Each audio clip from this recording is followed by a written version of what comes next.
Hello, everyone, and welcome to today's session on reproductive rights. My name is McKayla Eskilson, and I'm the Senior Manager of Foundation Relations at Equal Justice Works.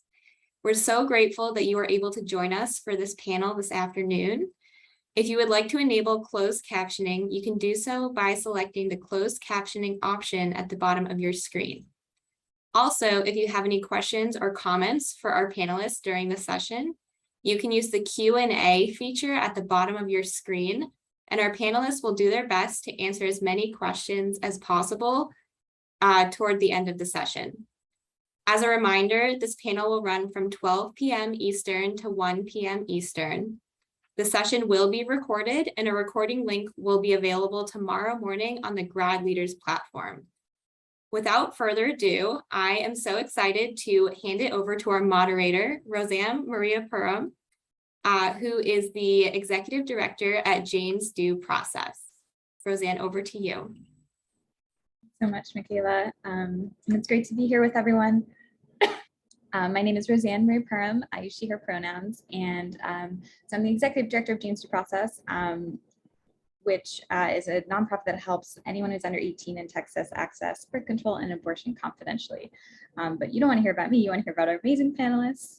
So I'm going to have them actually introduce themselves, and then we'll dive into our questions. So Liz, may I pass it to you? Sure.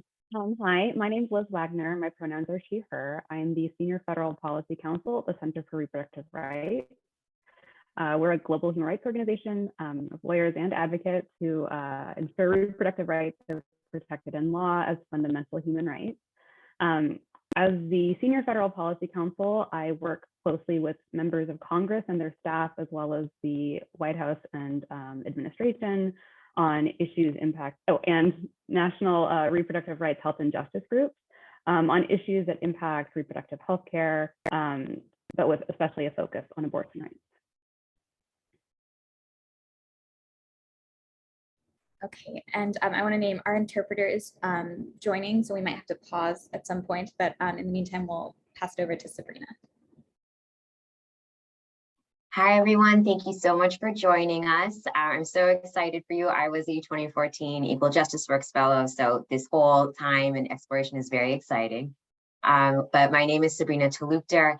I am the Federal Policy Director of a new initiative called the Sunita Jain Anti-Trafficking Initiative, which focuses on issues of immigration justice, climate justice, racial justice, government accountability, and economic rights in terms of how it prevents human trafficking. And prior to that, I worked at the Legal Aid Society of New York City, where I represented detained and incarcerated trafficking survivors who were immigrants with criminal histories. That was part of my fellowship. I worked at a Rikers Correctional Facility, and I am very honored to be here today and talk about my path to working in this intersection. So thank you all for having me, and I look forward to everyone's questions.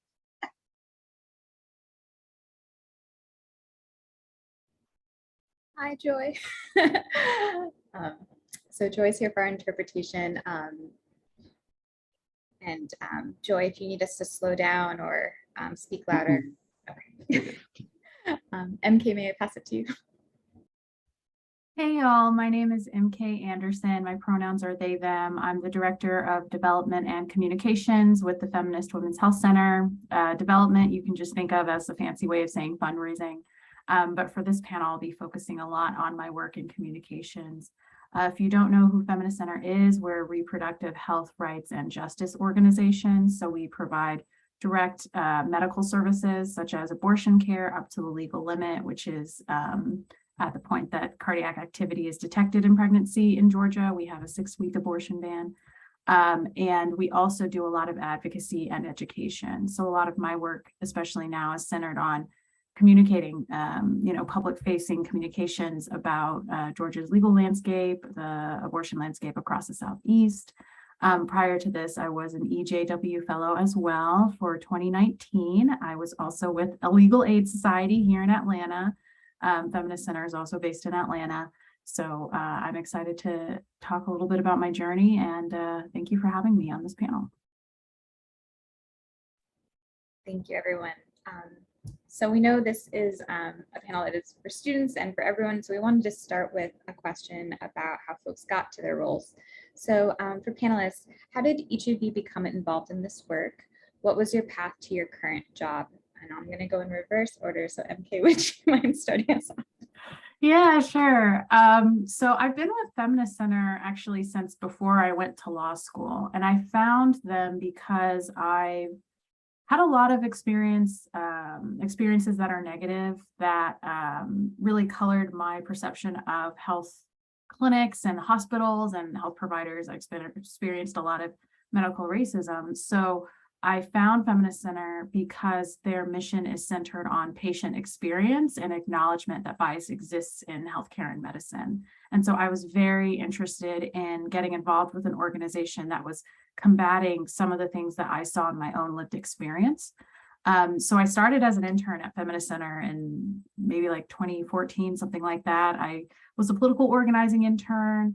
And as I was working there, I was seeing some gulfs between legal work and organizing and grassroots organizing on the ground. And so I got very interested in using the law as a tool to bridge those gaps and also just to communicate, more effectively between grassroots organizers and folks doing litigation work. So then I went to law school. I went to Yale Law School in 2016.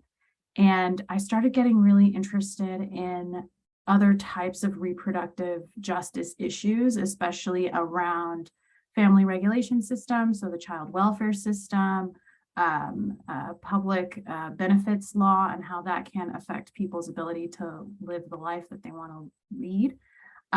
So I ended up developing a fellowship with Equal Justice Works around public benefits in particular.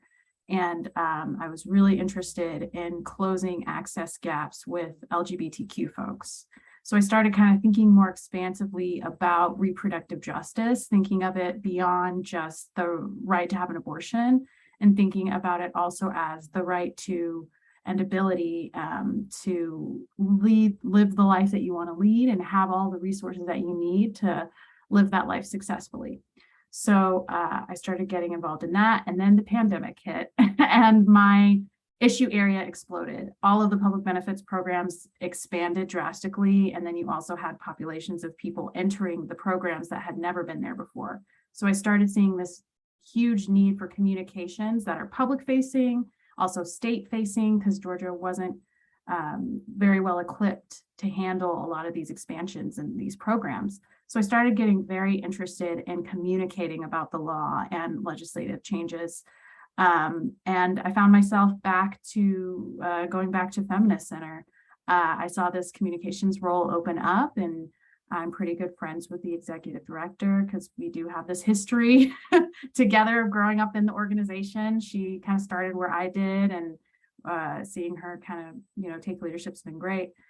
So I was able to make a switch to a non-legal career, but still continuing to communicate about the law and kind of bridge that gap that I saw before whenever I was first starting out as an intern between kind of communities and legal issues. And I see communication as a really big tool for bridging those gaps. So that's a little bit about me. Thank you so much, MK. Sabrina, same question. So my path has been very windy. I have spent a really, my personal and professional calling has been trying to figure out why I'm not on my client's side of the table. I think because of my family's lived experiences, my own, I've always felt that I am the first person in my family to have options. And I've wanted to figure out why that is and why someone who looks just like me does not have those options. And so that took me to international development, working in different refugee camps, to working with organizations that specialize in poverty alleviation tools around the world. And during law school and after law school, I realized that everything to me, everything in my life had led to really working with overlooked and vulnerable populations within the immigration space. And that really meant working on criminal and immigration work, the intersection of it, particularly because that was the time of 287G agreements, secure communities, et cetera. And I went to Rikers because I just knew that there were domestic violence and human trafficking survivors who were immigrants who are falling through the cracks of all of our legal systems. And I did that work for around 6.5 to 7 years. And my work expanded to working at different immigration detention centers and other federal prisons in New York State. And I loved my job. Working for my clients is still the greatest honor of my life.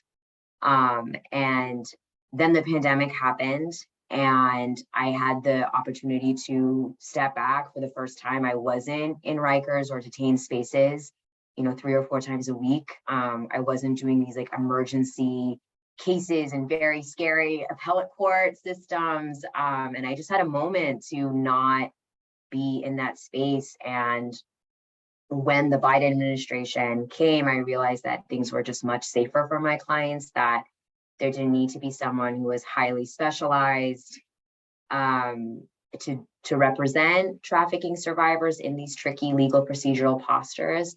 And so I started taking a step back of, well, what is worth leaving my clients for, if that is even a question that I'm allowed to ask, to myself and to the communities that I serve. And the answer was to make sure that they're not there in the first place. And to be honest, I want to have like very frank conversations, especially with students and Equal Justice Works fellows, that I carried a lot of vicarious trauma and a lot of hypervigilance from doing this work in these spaces for 7 years. And it was because of of literally not being physically able to be in those spaces that I realized how much of that impacts my minute-to-minute life. And I had a lot of support and I had a lot of tools, but even with all of that, it was just something that I carried because it's not normal to be in those spaces, and it's not normal to carry stories of so much violence for so long. And I think I needed to take a step back, and I think that my clients deserve someone with fresh zeal, a lot of creative energy, and an earnest need to be in those spaces. And so that's what drew me to policy work. And it's been really interesting because I have intentionally decided to not work within the traditional like anti-trafficking space, or even like a traditional immigration justice or racial justice space. I want to work at the intersections and at filling those gaps, because to me, that is worth leaving Rikers for. And I'm very new. It's been a very interesting year of trying to do a lot of things and feeling like there's no tangible outcome, but I've realized that's just policy work. But what has drawn me to abortion access specifically has been in the postdoc's world of understanding these intersections of how not having access to reproductive health, access to a doctor, period, in any way, only makes systemically marginalized communities even more vulnerable to exploitation and potentially trafficking, particularly if you are non-English speaking, if the more isolated you are, the more rural you are, etc. And it's been a really invigorating 2.5, 3 months since the jobs decision. And I'm very new to this space still, but what I'd like to emphasize for students is that you shouldn't be hesitant to take on new things because you're not an established expert. If you understand the communities that you come from and that you serve, these intersections are easy because they're systemic. So I feel really honored to carry my client stories into these spaces, particularly around the criminal charges, how it impacts immigrant communities, pregnant detainees in ICE, etc. Thank you. Sabrina, Liz, would you want to take us home? Sure. So I actually came to this work.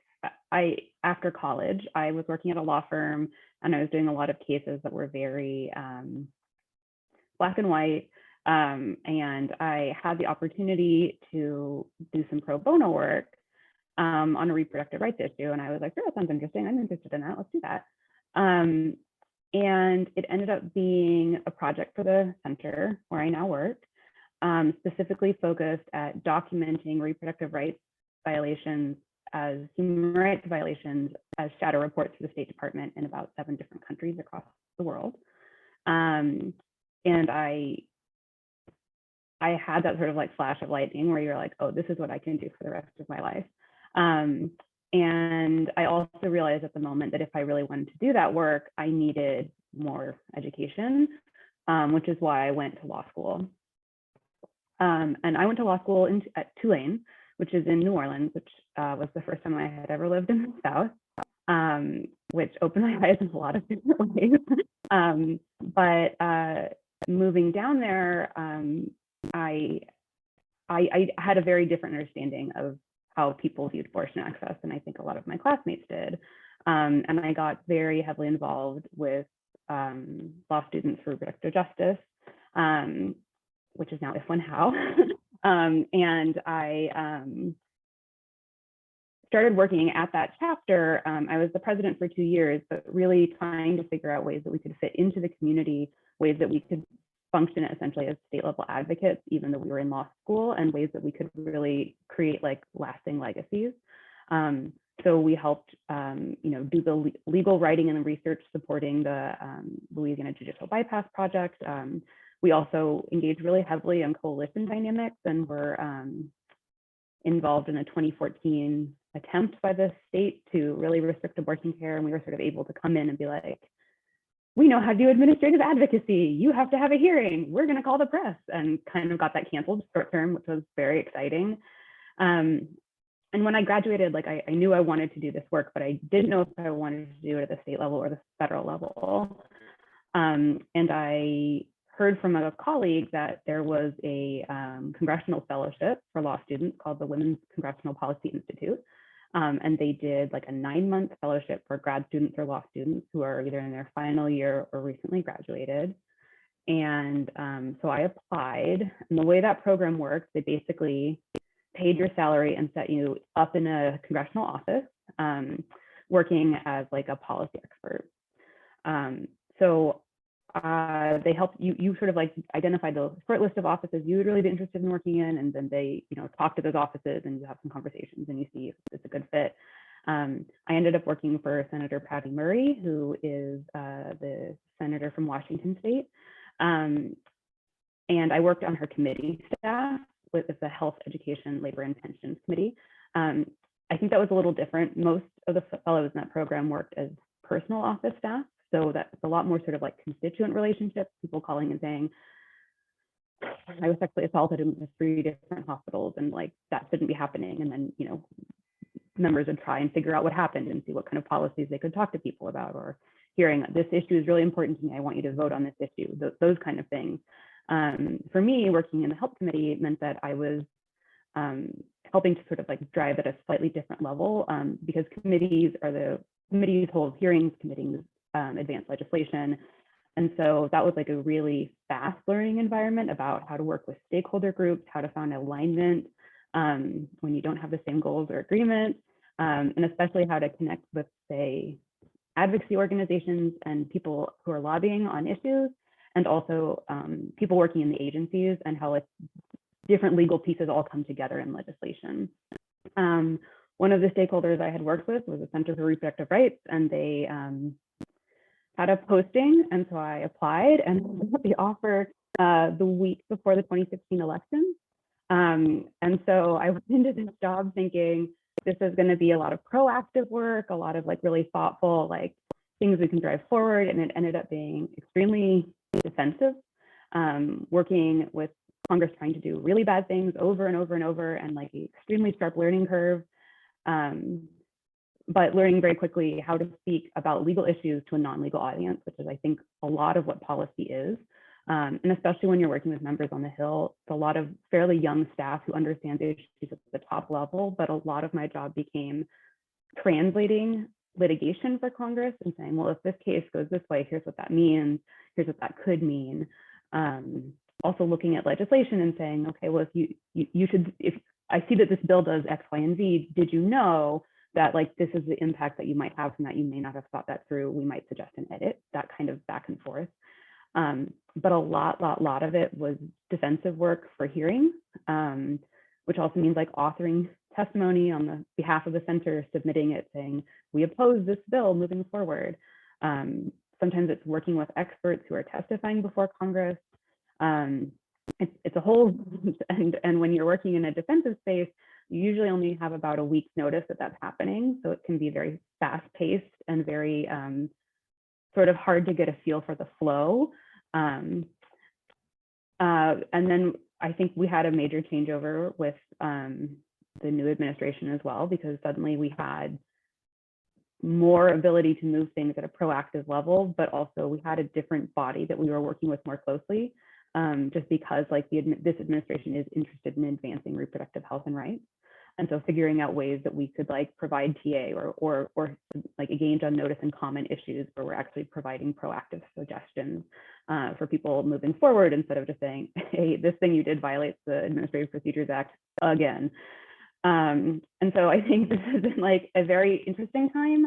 And then I also just have to sort of name it, like after Dobbs, the work has changed very dramatically. After SB 8, the work has changed very dramatically. And that's because I think there was a lot more congressional attention, but also really making people understand scope of what happened and saying, well, this is what has happened in Texas. So now we see patients going to Oklahoma, but Oklahoma has done this thing now. So now there are patients coming from Oklahoma to Texas and people from Texas going everywhere else, and trying to explain how everything was a moving piece and it was very hard to see. And then with the Dobbs leak and then the decision, I think we had just an outpouring of support from Congress. And that, like I mentioned, our ebb and flow was sort of like fast paced, and then a bit of a break. And it was just nonstop. These people really wanted to find proactive solutions, things they could do, ways they could make small differences, even if they weren't making big differences. And so I think as a coalition, there have been 8 hearings since the Dobbs decision came out, which is probably more than we would normally get in a year. And there were also ones after SB 8 and with the leak. So it's just been very, very, very tight. And the one other thing that I will flag in my portfolio is I work on nominations. So there have been a number of Supreme Court nominations that I've engaged in as well. And I can talk a little bit more about that if folks are interested, but it is sort of a different kind of pocket of work, because it's a lot more connected to like courts groups and advancing justice in a different way, and sort of acknowledging the ways that the courts have become a limiting factor instead of a guarantee. So yeah, I'm happy to talk more about any of those things, but yeah. Thank you so much, Liz. And that actually, I think, is a good reminder for anyone who's listening. Please put any questions you have into the Q&A section on Zoom. If it's targeted at a specific panelist, just put their name in, or if you want it just to be to everyone, just ask the question. And then we're going to definitely reserve at least 15 minutes for Q&A. So please go ahead and put those in as we're going through the panel. And lastly, I always forget, I'm supposed to answer these too, so I'm going to be brief. But mainly I'm going to share, because I'm an executive director, I definitely didn't know what that was in law school. So I'm from Ohio originally. My parents are immigrants from India. I was, in high school, I didn't really know what I wanted to do. I was into speech and debate and politics, but I think mainly from a social justice lens, though I didn't have that word at the time. And then I went to college at NYU in New York City and had the benefit of getting to do a lot of internships. And I did an internship at Human Rights Watch on the backlog of untested sexual assault kits in our country. And it really opened me up to understanding just how many times systems fail people when they're told, this is going to help you, this is going to be there for you. And then survivors were often left with no recourse. I also, that opened me up to understanding how awful the criminal justice system is to people who are accused of crimes. So I would say a lot of my path was my political awareness growing each thing I did. Definitely had a windy path. I graduated college, didn't know what I wanted. Took like 3 part-time nonprofit jobs, just kind of tried to find my way through. I landed in reproductive health initially. I worked at a group called Reproductive Health Access Project. They trained doctors, nurses, and other healthcare providers in miscarriage, abortion, and contraception, and they saw it as a spectrum. And that really was helpful for me to understand reproductive health is, this huge part of your life for most of your life, and it doesn't have to be siloed. And we did work with providers all over the country. And it was around 2010, 2011, when a lot of the targeted regulation of abortion provider laws were passing. So that motivated me to go to law school. I think we all had different themes of like, I want to fix it. So I wanted to go to law school in the South. So like Liz, I moved South. I went to the University of Texas and really dove in on abortion work as a volunteer. So I was a board member at an abortion fund in Texas, and I actually interned at Jane's Due Process when I was a law student, and just fell in love with working with young people.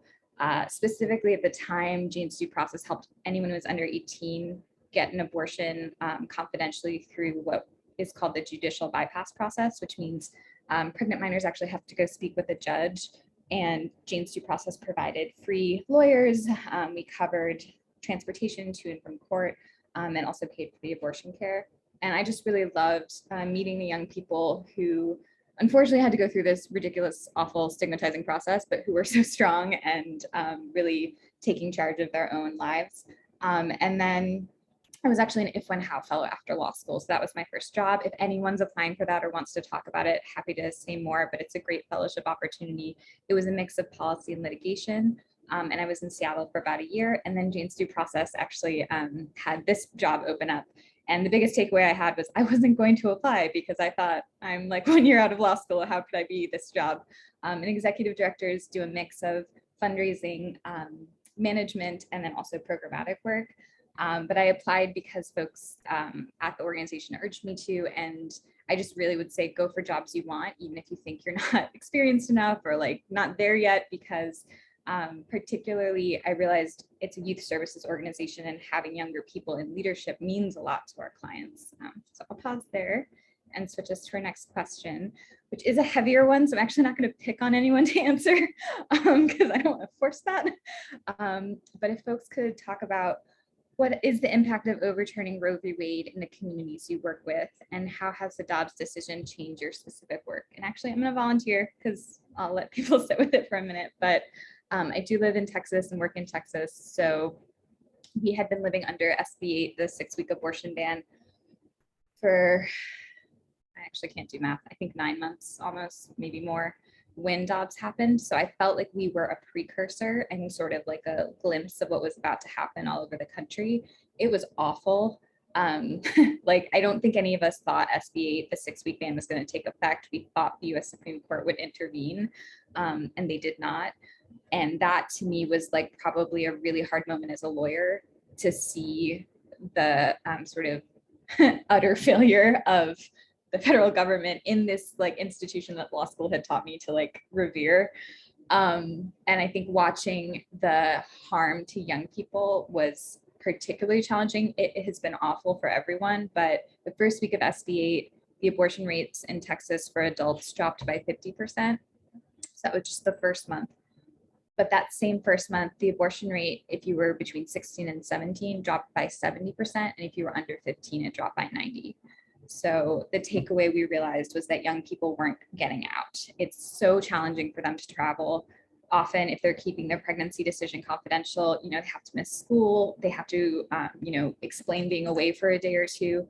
And our work is really to facilitate and help with that. So that was the one bright spot, was that at least we were able to help people get out. And I think Dobbs has really taken that away, because Dobbs created legal uncertainty in all the states with abortion bans. So there's not clarity right now about what is safe to do. So for example, Texas has 3 different abortion bans that are in effect right now. And the language of the oldest one makes it unclear if it's safe to help someone travel out of state, or if it's safe to pay for someone's abortion when they're out of state. And it's just because the language of the law is old and unclear, and we live in a very, our lawmakers have threatened to sue and to prosecute folks. There's civil and criminal penalties. So I will say, like, living in the uncertainty and seeing how many people are hurt on a daily basis has been the hardest part. And on that cheery note, does anyone else feel like talking? I can layer on that a little bit. So I had kind of ended up in a federal space because that's where the opportunities sort of presented themselves to me. But that is a different network when it comes to working with like communities you serve. And it often means working really close with allies who are more intimately connected at the state and local level, and figuring out ways to center them and help elevate them at crucial moments for national attention, and make sure that like they are the ones who are driving the policy and we are like reflecting the recommendations that they are driving forward. So yeah, for at least 9 months, there was just a ton of attention on Texas, and a lot of interest from Congress about bringing people from Texas to DC to testify, hearing from them, giving them opportunities to elevate their voices. And that was a very challenging moment because we wanted to do that. We wanted to support that, but we also like wanted to acknowledge like what the reality on the ground was. And that every time you were asking a provider to come from Texas to DC, you were taking them away from patients that they could be serving in a very narrow window. And the sheer amount of questions, asks, need that was coming to the abortion funds on the ground meant that like, we were taking people away from actually serving people in terms of accessing care. And so that was we tried to be extremely intentional and to like present people with opportunities, but also be very clear that like there is an opportunity. We know that this committee is offering a hearing. I will flag that like the prep to go into a hearing is not nothing. It requires a fair amount of writing and thinking through what's going to happen. And then on the day, we are seeing increased hostility from the other side, and especially when it comes to social media. So like this, if you're someone who's been supporting this work, but in a more quiet capacity, this might mean that you get a lot of attention that you have not been previously exposed to, and like walking people through what that meant. And really as a community, we've been really trying to think about ways we support people coming into that space, but also after they leave, because the hostility has been really, really extreme. And, you know, I mentioned a little bit like how the landscape changed after Dobbs, but after SB8, I think we had 3 or 4 hearings. We just had so many more after Dobbs, and we were getting so many similar questions that I think we almost shifted from sort of proactive, here's the values we want to start from, here are our goals for this kind of framework, to more like there's so many bills, there's so many hearings, there's so many opportunities to speak with very important people that we want to make sure we are sharing what we can, and we need to just be practicing do no harm policies, and we need to just like stay focused on do no harm for right now. And I think that larger question about what the work looks like moving forward is in some ways still TBD. Partially, I think a lot of the press here, like the push here, was because there was a narrow window before election season where there are not that many people in DC, and people really wanted to highlight how harmful they found that decision to be, and really start to like advocate for ways that they could to start addressing it. And so it may be that the next few months are very quiet, and then after the election, we'll know what Congress looks like and whether we're going to be more in a defensive or offensive posture moving forward. But it is a much more uncertain workspace than it has been in a really long time. Yeah, and I'll add to that. I think I'm probably a combination of Rosann and Liz here.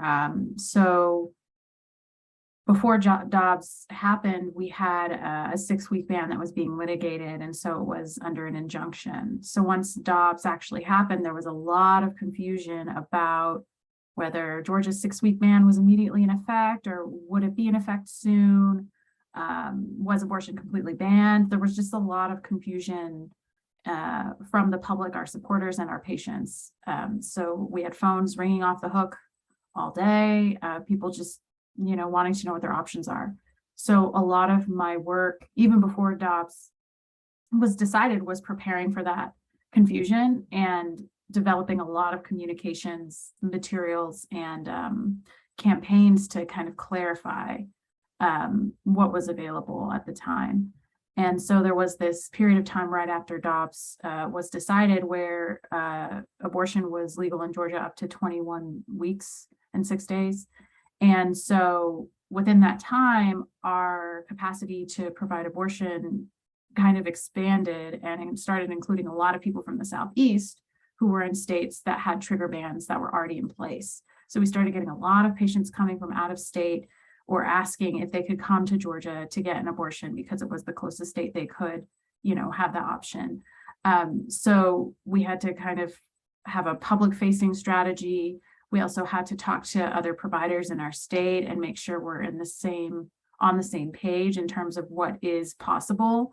And we also had to talk a lot with abortion funds as well to really solidify what our avenues of care are and what our avenues of support are. So we worked a lot with Access Reproductive Care Southeast to coordinate a lot of folks who were coming from Texas, or Oklahoma whenever their ban was instituted. And then our 6-week ban went into effect about a month or so after DOPS was decided. So then there was this other communications kind of issue where folks, had been told a week before, well, you said abortion was legal and DOPS didn't, really affect Georgia's abortion landscape. So what's happening now? And then we kind of repeated the cycle of a lot of patients being confused, a lot of supporters not really being able to navigate just the piecemeal nature of our abortion landscape post-Roe. So then we had to start, letting folks know really clearly what our limits were. And we also had to talk about, in addition to the 6-week ban, we also have a personhood amendment that's in effect. But because personhood amendments are just so vague, unscientific, and confusing, folks don't know how to implement it. So we have this personhood amendment. So people are asking if that affects their ability to get an IUD or to take emergency contraception and things like that. And so the issues that we really had to start communicating on started expanding beyond abortion and started kind of veering into other reproductive health issues. So it was really important for us to talk about it. So it involved day-to-day for me. I did several Instagram lives with folks on our legislative advocacy team. We have a full-time lobbyist at Feminist Center who has a legal background and can kind of do that translation. That's been talked about before. And there was also a lot of what Liz was talking about in terms of press reaching out to us all of a sudden very quickly and always with very tight deadlines. Like, hey, I have a piece ready to go tomorrow and I need a quote from somebody who's had an abortion.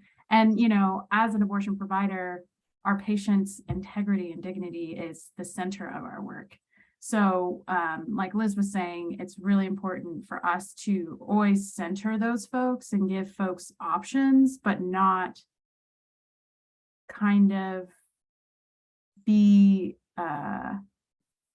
scared by the urgency of press and journalists to do something that somebody might not want to do, especially because, as Liz was saying, we've also been experiencing a serious uptick in clinic-related hostility and violence. So explaining those risks to patients and to supporters who also have abortion stories that they might want to share was also something that we had to really make sure people understood.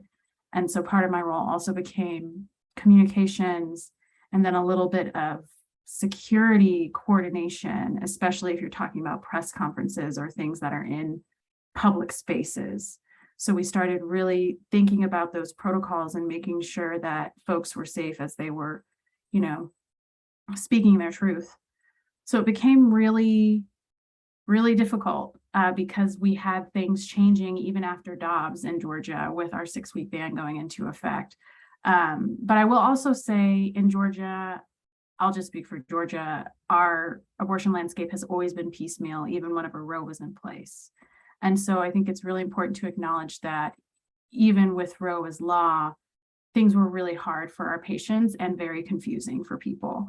So whenever I stepped into this role, I already knew that our landscape was going to be difficult to navigate and we would need to have a really clear communication strategy just generally for our targeted regulations of abortion providers legislation, for the Women's Right to Know Act, which in Georgia requires abortion providers to provide this bogus list of resources that are state approved to folks seeking abortion care. So we already have a lot of these regulations in place that we had to navigate. So this was just another level of the things that we had already been experiencing in Georgia.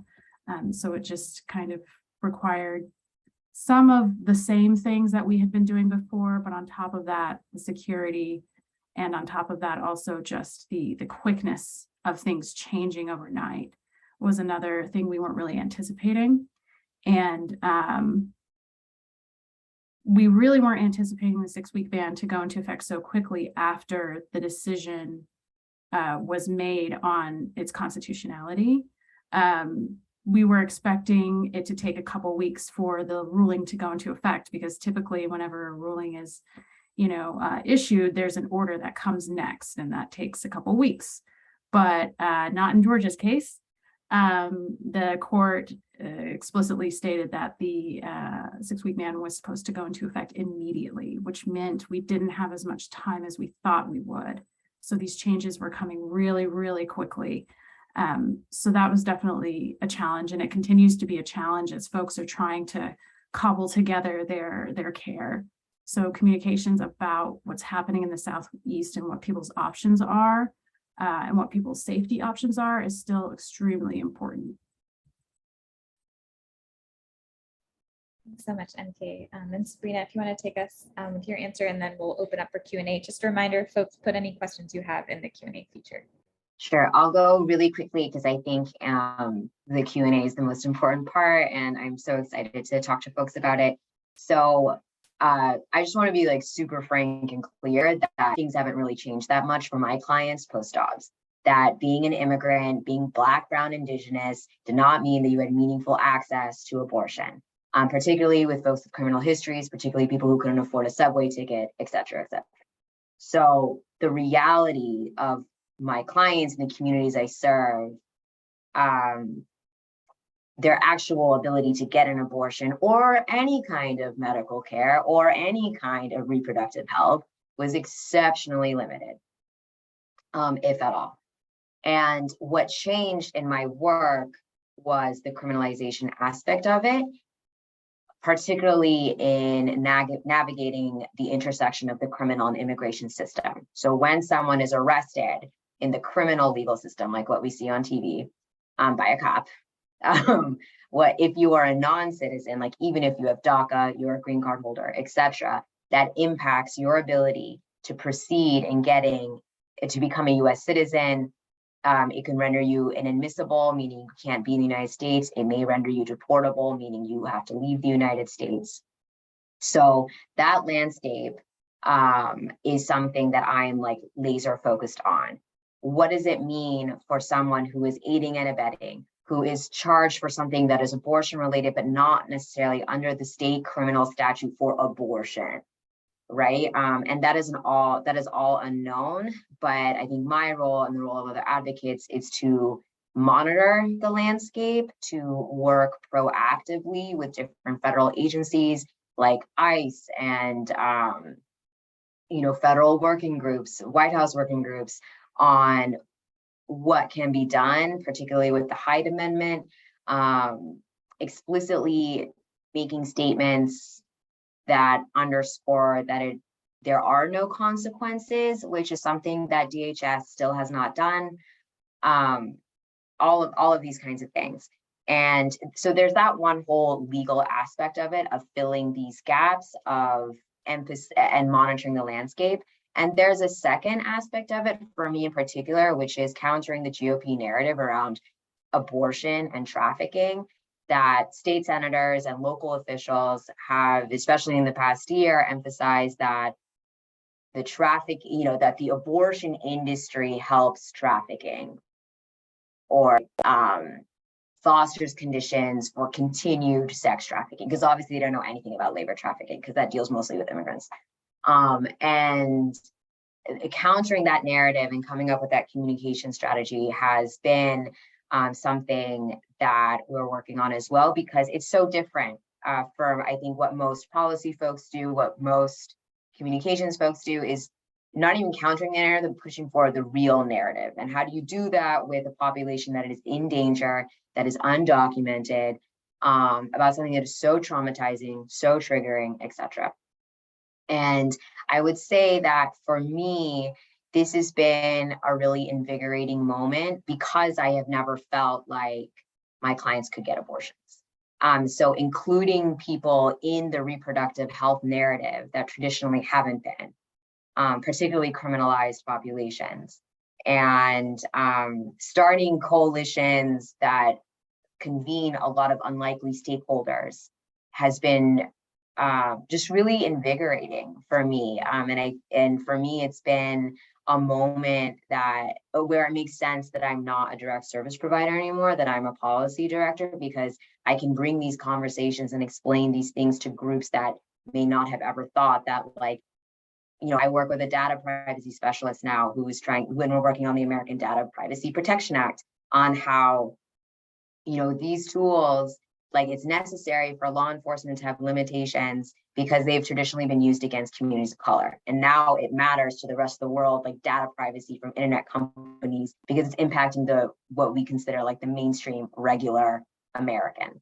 But we're able to do that because historically, those tools have been used against certain communities. So bringing that narrative into that space has been, has made my work more meaningful for someone who just switched from working directly with communities to this new space. Thank you so much, Sabrina. So we have questions, and one of them kind of touches on a question I wanted to ask. So I'm going to say both, and then if folks want to kind of answer both or whatever one pulls most for you. So first, what can law students who live in states with progressive abortion laws do to help lawyers working in states with bans? And I went broad on that to just like, what can law students do right now? I live in a state with a ban, so I'm just trying to shout out for anyone else who's in those states. And then the second question, what lessons can be learned from global trends on reproductive rights to recenter us in this fight? Love these questions. Thank y'all. And please put more. We only have about 10 minutes, but we'll try to get to both. So I'm going to just start because I have one plug for abortion funds. So if folks don't know what an abortion fund is, it is usually an organization, sometimes it's just a group of volunteers who put together money and resources to help people both pay for their abortions and also often practical support, which is like traveling to a state where abortion is legal, paying for your hotel room, paying for gas money if you drove, or a plane ticket if you flew. The National Network of Abortion Funds has a list of all the abortion funds in the country, and you can find the one in your state. As a law student, you can do incredible things for abortion funds. You can fundraise for them. You can volunteer with them. Jane's Due Process is an abortion fund, and we often have law students volunteering on our hotline and raising money for us. So I would just say, please connect to your local abortion fund. And does anyone on the panel, Liz, I think I saw you unmute. Yeah, at least to the first question, I think this is, I totally echo abortion funds 100%. One narrow flag I'll give is that there has been a ton of support offered in a lot of states to clinics and funds. And so I would check social media, or mostly social media, just to sort of see how they want to be connected to and how they want people to volunteer, because I definitely know, at least my local funds, that they were so inundated with calls from people wanting to help that they actually were having trouble reaching out to people who needed service. So just to be like thoughtful and aware of like the space that is being taken. I also will say, like, I think there's a lot that law students can do in different ways. And I think the most important one is connecting to your local experts who are doing that work on the ground and can help you figure out ways to fit in. I raised the judicial bypass project that I worked on in law school because one of the things I really struggled with as a chapter leader was finding projects that I think were the right scale, because law students have a very unique sort of capacity. You're like you have lots of flexibility and availability until suddenly there are like 3 weeks where you don't. And so figuring out ways that people can fit in that didn't necessarily create harm. For example, when we were thinking about the judicial bypass project, we were like, how would we do this if students were to represent people? And for us, we basically were like, we can't figure out the capacity to do that. But students do have the capacity at this point for our organization, because we didn't have a structure that kind of facilitated that. I know some schools do. We can write memos, we can do legal research, we can connect with local attorneys and talk to them about the ways that they can be volunteering and what they would want in their back pocket legally to go into court. We could, reach out to judges and talk to them and their clerks about like the types of cases that might come up. We could work closely with people running clinics who already have some of those connections about like the right ways to have those conversations.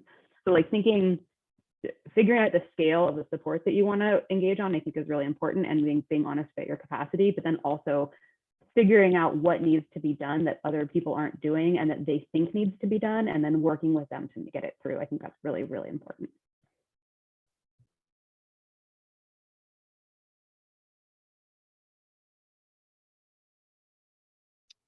I just want to echo some of what Sabrina was saying and say, of course, folks who are in restricted states like Georgia need a lot of support.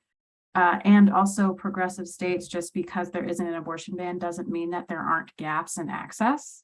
So I would also encourage folks to continue to deepen your connection with your local community and see what gaps in access might be, and what that looks like, and work with your local abortion funds and local advocacy organizations to identify ways to plug in locally, because just because something is legal doesn't necessarily mean it's accessible.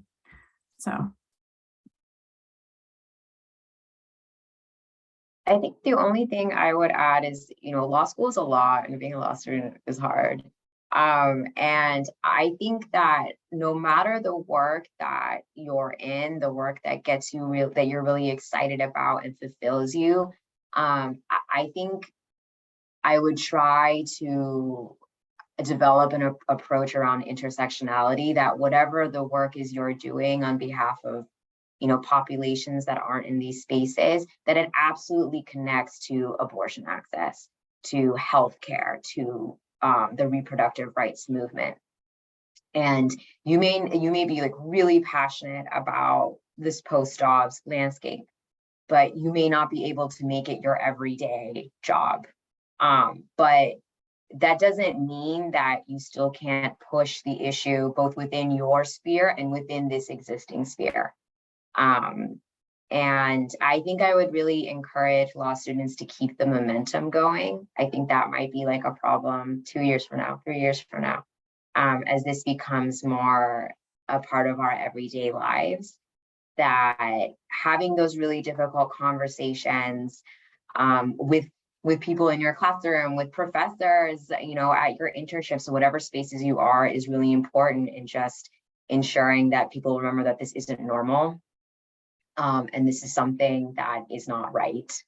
And I think the last thing I will say is that even in this advocacy space, that so many people in our day-to-day lives have been impacted by abortions, and setting like the model of communication that you would want to receive in those circumstances about like, this is, these are highly traumatizing conversations for people. And I really don't know if we can have the conversations we need to have about how regular abortion is in our everyday lives when we can't create like a space for those conversations to happen. And I think that starts on a very individual level. We can quickly try and say something about the global question. I was like, just to say that I think those lessons are, I think people are having those conversations and trying to figure that out now. I think that I say this, we are a global organization, but I work domestically, so I haven't been as focused on that part as some of, compared to some of my colleagues. I do think that like it's also important to think about ways that like we're connecting with other communities. So I know there are like disability groups that are talking about ways that disability groups in Poland have been supporting patients after Poland banned abortion, and what that looked like and what lessons could be learned there to ensure that people with disabilities retain their abortion access. So I think people are having those conversations, and it's also thinking like outside the movement, how those conversations are happening and in ways that we can share those information so that we're best serving people.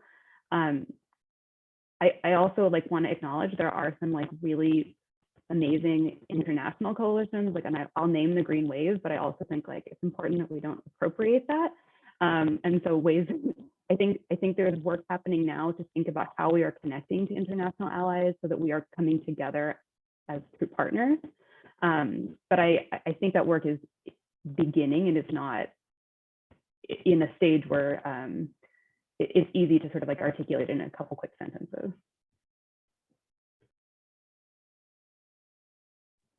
Thanks so much, Liz. I think I was, pass it back to JW. Thank you so much to all of our panelists, and thanks everyone for participating in today's session. We hope you enjoyed it. We also want to thank our event sponsor, Idealist, for helping to make this year's Equal Justice Works Conference and Career Fair possible.